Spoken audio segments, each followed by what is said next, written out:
person and I am lifting up things that I feel are not right, then God is either going to give me the power to fix it or God's going to fix it by himself. And that's why so many of us don't really want to admit, because we don't want stuff to be fixed. That's why we'd rather get on the phone and call and talk to our girlfriend about Pookie instead of talking to God about Pookie. Because if God gets to Pookie, Pookie might be going. And we lay it all by himself. But for real, you want to lay beside Pookie, but you just want Pookie to be right. I'm just being honest. That's why a whole bunch of us don't talk to God. Because when you start talking to God, then God will show up fix some stuff. And a lot of times, some of us don't want God to fix anything. We just want to complain about it. If you want God to fix it, go to God about it. If you don't, shut up.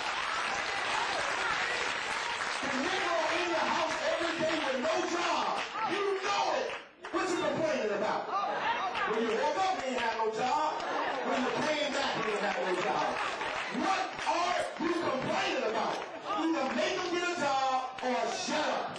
Your kids, you know who they are. You let them. You made them who they are. For a lot of us, the reason your kids act the way they act are because you made them that way. You made them the spoiled brats that they are. And now, they want everybody else to act the same way you act towards them. If you are not going to change it, shut up about it. If you are going to contribute in the communities that you're in the church that you're in, if all you will do is yada, yada, yada, yada, yada, and not do anything about it, then shut up about it. If you ain't contributing nothing, if you ain't doing nothing, then be quiet.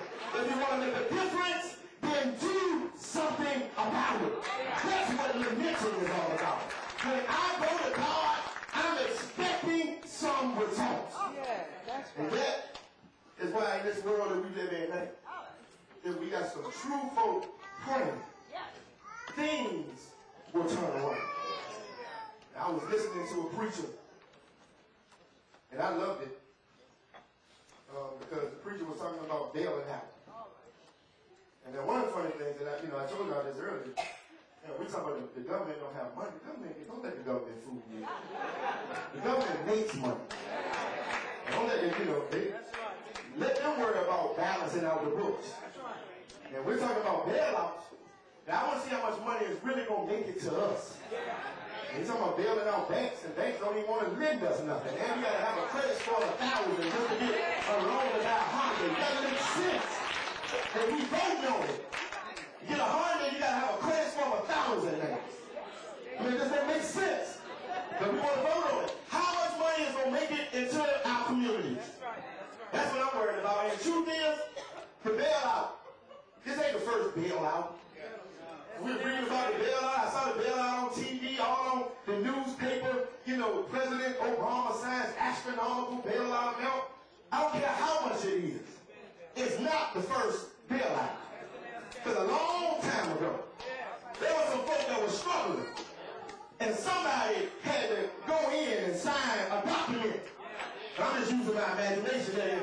If I don't go in and do something about it, these folk are going to hell in a handbasket. And God thought so much about Godself that God gave up a part of Godself to jump in and bail some of us out. But I don't know about you, but I feel a direct impact of this. I didn't have to go through my schools. I didn't have to go through my federal government or through my state government or down to city council. I felt a direct contact with them. Why? Because yesterday I messed up. The day before yesterday I messed up. I said some stuff I shouldn't have said. I did some stuff I shouldn't have done. But guess what? I'm still here right now. And I don't need the president or a congressman or a state senator to join in for me. God, touch my life. Well, I wish I had at least 15 of y'all that did some hard. The bailout came straight to my house. And if it wasn't for the bailout touching my life, God knows where I'd be at right now. Can I get at least 15 of y'all that ain't embarrassed in church to say that God touched my life? And if it wasn't for God, I wouldn't be alive. If it wasn't for God, I